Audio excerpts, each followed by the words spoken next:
جی ناظرین السلام علیکم. 3-4 موضوعات پر آپ سے بات کریں گے. حکومت پاکستان نے ججز کے لیے اچانک ایک بڑا زبردست اسکیم کا اعلان کیا ہے اور وہ ایک غریب ملک کس طرح افورڈ کر سکتا ہے اس کے اوپر بات کریں گے. ٹرمپ کے حوالے سے جو کچھ ملک میں ہو رہا ہے، سیاسی پارٹیاں اپنے آپ کو کارٹون بنا کے پیش کر رہی ہیں اور ساری سیاسی پارٹیاں، وہ بڑا ہی امبیرسنگ ہے. اس میں کیا سبق ہے ہمارے لیے، ہمیں کیا کرنا چاہیے. اور تیسری بات یہ ہے کہ کملا ہیرس جو ٹرمپ کے مقابلے میں تھی، انہوں نے اپنی شکست کو تسلیم کیا. جو آخری انہوں نے خطاب کیا اس سے ہمیں کیا سیکھنا چاہیے، اس پر ہم بات کریں گے. سب سے پہلے جوڈیشری کے حوالے سے خبر آئی ہے. حکومت پاکستان نے اچانک ہی بیٹھے بٹھائے ججز کی جو ہاؤس رینٹ ملتا تھا وہ ان کو ملتا تھا 68,000 68,000 روپیہ، اور انہوں نے سب کا جو ہاؤس رینٹ ہے وہ کر دیا 3.5 لاکھ. یعنی جو پہلے ملتا تھا 68,000 ہاؤس رینٹ وہ کر دیا 3.5 لاکھ. پھر ایک جوڈیشل الاؤنس ہوتا تھا. جوڈیشل الاؤنس پہلے ہوتا تھا 4,42,000 روپیہ یا کچھ اس طرح کا ہر جج کا، اور اب اسے 11 لاکھ کر دیا. یعنی اگر آپ جج ہیں تو اچانک حکومت کے ایک نوٹیفیکیشن سے آپ کی تنخواہ میں 14 لاکھ روپے کا اضافہ ہو گیا. 14 لاکھ روپے کا اضافہ ہو گیا. کیا پاکستان جیسا غریب ملک یہ افورڈ کر سکتا ہے؟ لیکن ظاہر ہے وہ ہمارا پیٹ کاٹ کے ہی ان کو تنخواہیں دینی ہے نا. حکومت پاکستان نے عام آدمی کے کمائی سے جو ٹیکس ہوگا اسی سے پیسہ جانا ہے. اب آپ کو پتہ ہے کہ عام آدمی کی منیمم ویج کیا ہے؟ منیمم ویج ہے 36-37 ہزار روپیہ. میری ایک دفعہ وزیر خزانہ صاحب سے ملاقات ہوئی. اورنگزیب صاحب بڑے پڑھے لکھے، باہر کی بڑی ڈگریاں، بڑے IMF جیسے ادارے اور ورلڈ بینک جیسے اداروں میں کام کیا. ان اداروں کے بجٹ بناتے رہے. پاکستان کا بجٹ تو ان کے لیے چھوٹی چیز ہے. ان اداروں کا بجٹ بناتے رہے. بڑے لائق آدمی ہیں، بڑی اچھی انگریزی، بڑی اچھی اردو بولتے ہیں، پریزنٹیشن بہت اچھی ہے، گفتگو بڑے مزے کی کرتے ہیں. تو انہوں نے گفتگو کے بعد کہا کوئی سوال کریں. تو میں نے ہاتھ کھڑا کیا. میں نے ان سے ایک سوال کیا، اس کا جواب آج تک نہیں آیا، اور آپ بھی موقع ملے تو اس کا جواب ان سے ضرور پوچھیے گا. میں نے ان سے کہا کہ سر دیکھیے، آپ تو بہت بڑے آدمی ہیں، آپ نے بڑے بڑے اداروں کے بجٹ بنائے ہیں. وہ ادارے جو دوسرے ملکوں کو قرض دیتے ہیں ان کے بجٹ آپ بناتے رہے. میں آپ سے یہ نہیں کہہ رہا کہ کسی بڑے ادارے کا بجٹ بنا دیں. میں آپ سے یہ کہہ رہا ہوں کہ جو منیمم ویج ہے 36,000 روپیہ، اس میں ایک مجھے ایسے گھر کا بجٹ بنا کے دے دیں جس میں ایک میاں بیوی ہیں، 2-3 بچے ہیں اور والدین ہیں، جنہوں نے روٹی بھی کھانی ہے، جنہوں نے اس 2 کمرے کے مکان کا کرایہ بھی دینا ہے، جنہوں نے بجلی کا بل بھی دینا ہے، جنہوں نے بچوں کو پڑھانا بھی ہے، ماں کی دوائی بھی لانی ہے، اور کسی جگہ کو لباس بھی پہننا ہے.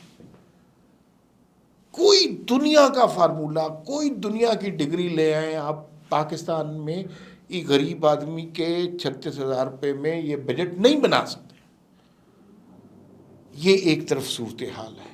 اور دوسری جانب صورتحال یہ ہے کہ ججز کا، جن کی کورٹوں میں، سپریم کورٹ میں 60,000 مقدمات ایسے پڑے ہیں جن کی سماعت ہی نہیں ہوئی، جن کا فیصلہ ہونا رہتا ہے. اور نیچے والی عدالتوں میں تقریباً 21 لاکھ مقدمات ہیں. اور جو بنیادی طور پہ آپ کا کام ہے، آپ کا کام یہ لوگوں کو بتانا نہیں ہے کہ نواز شریف نے پاناما میں قرضہ لے لیا، عمران خان نے توشہ خانہ سے کیا لے لیا. یہ بہت چھوٹا سا پارٹ ہے. آپ کا کام لوگوں کو انصاف دینا ہے. ہر دور میں سب سے زیادہ مراد آپ کو ملی ہیں، اور اب حکومت نے بیٹھے بیٹھے 14 لاکھ روپے کا اضافہ کر دیا ہے.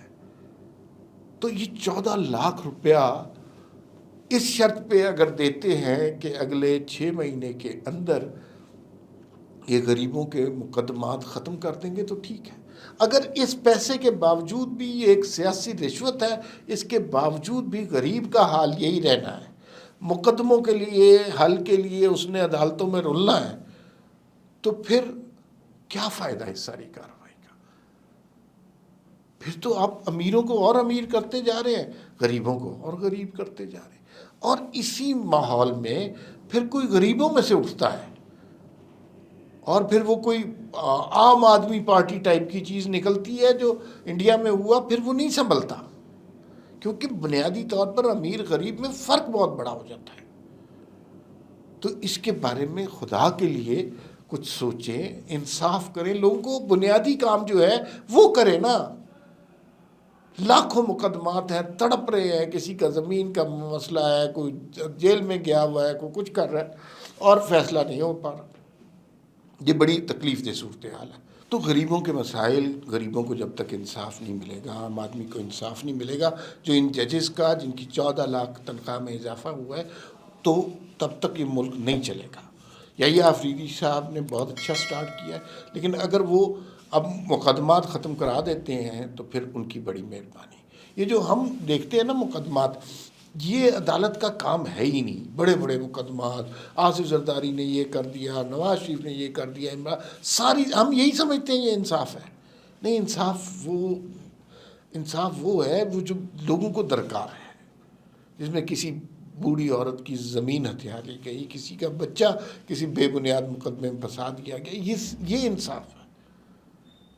تو اس کے اوپر توجہ کرنی چاہیے۔ دوسری جانب ٹرمپ کا جب سے الیکشن ہوا ہے، پاکستان میں نا پاکستانی اپنا خود مذاق اڑا رہے ہیں، اپنے آپ کو کارٹون بنا رہے ہیں، اور اپنے اتنی امبیرسمنٹ ہو رہی ہے مجھے ان کے ٹویٹس دیکھ کے، تینوں پولیٹیکل پارٹیز کی، پیپل پارٹی خیر اس میں شامل نہیں، کہ ایک دوسرے کی شکایتیں لگا رہے ہیں ٹرمپ سے۔ یار کوئی ملک کی خود مختاری، کوئی اور چیز آپ کے کوئی عزت نفس ٹائپ کی چیز نہیں ہوتی ہے کہ وہ پہلے پی ٹی آئی نے یہ سلسلہ شروع کیا، انہوں نے نکال کے دے دیے جی کہ یہ آپ نے ٹرمپ انکل کے خلاف شکایتیں کی۔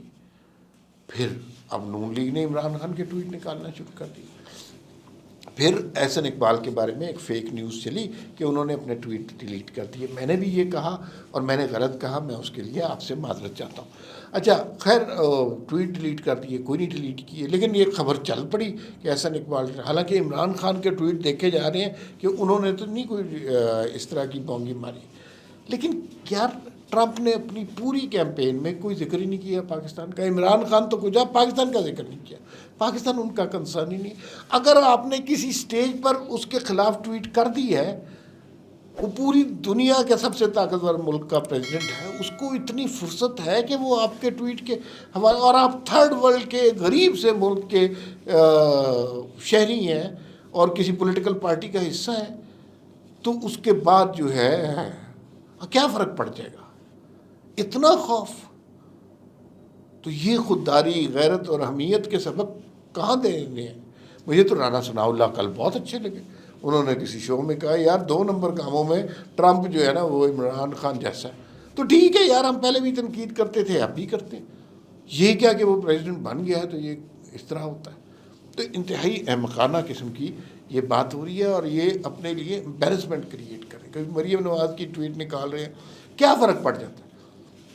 جو اس کے مخالف ہیں، کروڑوں لوگ ہیں، انہوں نے اس کے خلاف ٹویٹیں کی ہیں، اس سے کوئی فرق پڑتا ہے؟ کوئی فرق نہیں پڑتا۔ تو یہ انتہائی احمقانہ چیز ہے۔ اچھا، لیکن جو امریکن الیکشن سے جو چیز سیکھنے والی ہے نا، وہ کملا ہیرس کی سپیچ ہے۔ وہ انہیں اندازہ تو ہو گیا تھا 3 گھنٹے پہلے کہ یہ الیکشن اب وہ نہیں جیت رہی، اسی لیے ایک تقریب ہوتی ہے اس میں وہ نہیں شریک ہوئی، لیکن بعد میں وہ اپیئر ہوئی میڈیا کے سامنے، اور انہوں نے اپنی شکست کو تسلیم کیا، اور پھر انہوں نے کہا کہ جو ہو گیا سو ہو گیا، اب ہم مل کر امریکہ کی خدمت کریں گے۔ میں اپنے ووٹرز کا بہت شکریہ ادا کرتی ہوں، بڑی دلیری سے آپ نے کیمپین کی۔ ختم۔